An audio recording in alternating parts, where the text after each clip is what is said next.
je suis Ahmed Salif Kamara, directeur général du complexe numérique.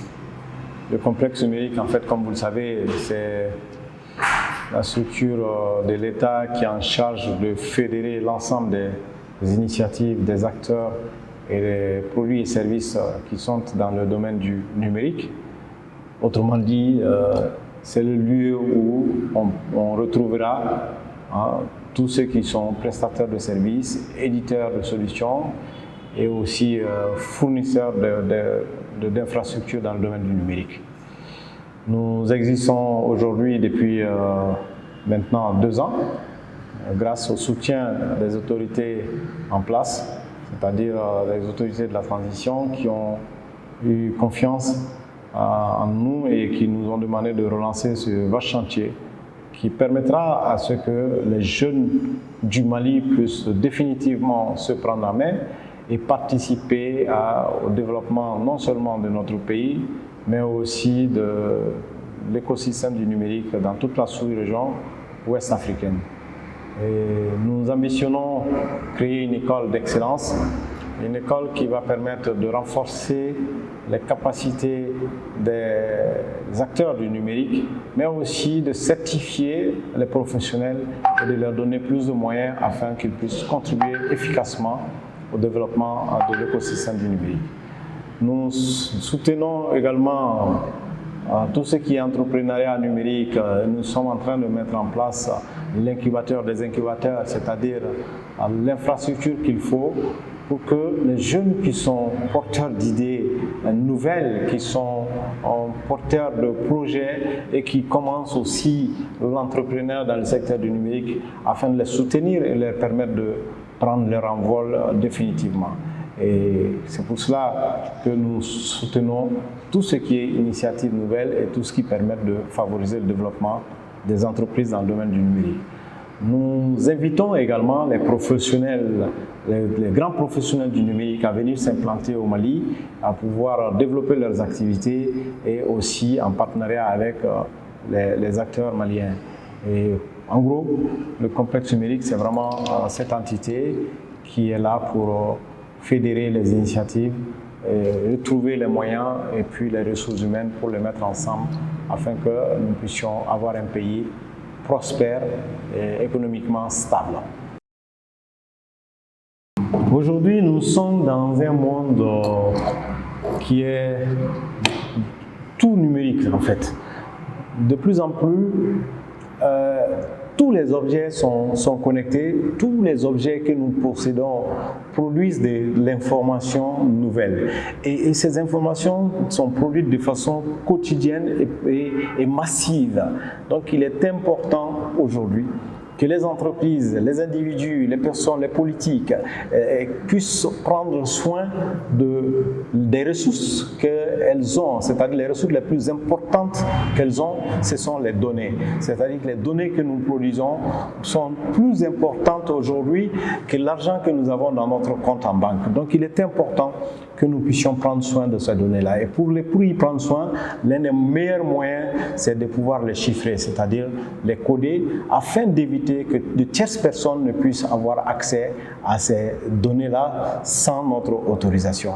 D'où le processus de chiffrement qui existe. Et aussi souvent, on parle de cryptage, mais avec une légère différence entre les deux procédés.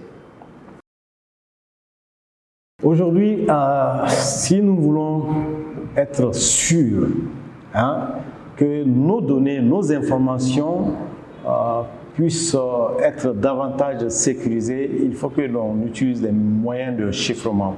Et les meilleurs moyens de chiffrement, c'est ce qui permet de nous sécuriser et d'éviter que d'autres personnes puissent profiter de ce que nous faisons, nous produisons comme information et aussi de puisse avoir accès à nos informations importantes.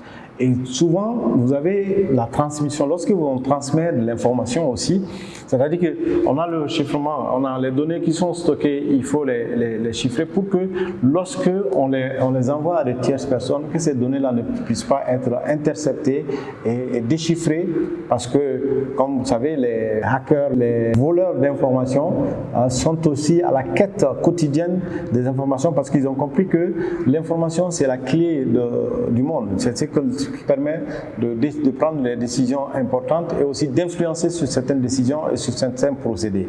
Donc, lorsque vous envoyez vos informations d'une machine à une autre, c'est-à-dire d'une personne à une autre, sans les chiffrer, vous vous exposez. Et donc, il est important de chiffrer les informations. Comme ça, même si elles sont interceptées en cours de chemin, elles ne pourront pas être utilisées. Les applications que les gens utilisent le plus en matière de chiffrement, c'est WhatsApp. Tout le monde est sûr qu'aujourd'hui, WhatsApp est une plateforme qui est très sécurisée en matière de transmission d'informations. Et aujourd'hui, il y a aussi le plan professionnel, il y a beaucoup de plateformes où les gens utilisent des procédures de chiffrement pour pouvoir sécuriser leurs données. Et ce que je vous demanderais plutôt, le message que je dirais à ce niveau-là, c'est lancer un appel aux entreprises qui sont en train de produire les données de façon importante et aux structures qui gèrent les données personnelles des gens, de pouvoir trouver des moyens pour pouvoir davantage les sécuriser, c'est-à-dire les chiffrer, afin d'éviter que les informations des personnes ne soient utilisées demain contre elles, ne soient utilisées pour aussi apporter des solutions qui vont être préjudiciables à ces gens-là. On sait qu'aujourd'hui, nous n'avons pas de sécurité à 100%. Ça, c'est vrai, c'est-à-dire que l'homme est toujours là, c'est comme on dit, c'est à travers les failles entre les lumières. C'est-à-dire qu'il y a une petite ouverture dans toutes les chambres qu'il y a. Et dans toutes les plateformes, il y a aussi possibilité d'avoir accès. Mais lorsque vous avez accès, vous prenez des données plutôt, et que vous n'avez pas... il faudrait que vous puissiez l'utiliser et le lire. Et aujourd'hui, si des données sont chiffrées, vous n'avez aucun moyen de déchiffrer si vous n'avez pas les clés qui vous ont été données. Donc, le chiffrement aujourd'hui est le meilleur moyen, en plus des autres systèmes de sécurité, c'est le meilleur moyen aussi de garantir la sécurité des données et la confiance numérique. Parce que de plus en plus, beaucoup de gens aujourd'hui, surtout dans le continent africain, ne sont toujours pas favorables à l'usage du numérique parce qu'ils ont peur qu'on ait accès à leurs informations personnelles. Et le chiffrement permet vraiment de les rassurer que même si ces informations tombent dans les mains de tierces personnes, elles ne pourront en faire que mauvais usage parce qu'elles n'auront pas accès au contenu essentiel de ces informations-là. Donc, j'invite tous les spécialistes dans le domaine de la cybersécurité à aussi mettre en place des procédés de chiffrement afin de renforcer les systèmes de sécurité. Donc, je voudrais vraiment vous remercier pour cette initiative qui permet aujourd'hui de rassurer le monde du numérique, mais aussi surtout de rassurer les usagers du numérique, parce que le numérique aujourd'hui, surtout avec l'intelligence artificielle, est en train de faire des merveilles, mais en même temps cause du tort à beaucoup de gens. Et je pense qu'aujourd'hui, l'un des meilleurs moyens, c'est d'inviter les professionnels à davantage sécuriser les données, à davantage rassurer les usagers pour que le numérique puisse être plus au service de l'homme et non l'inverse.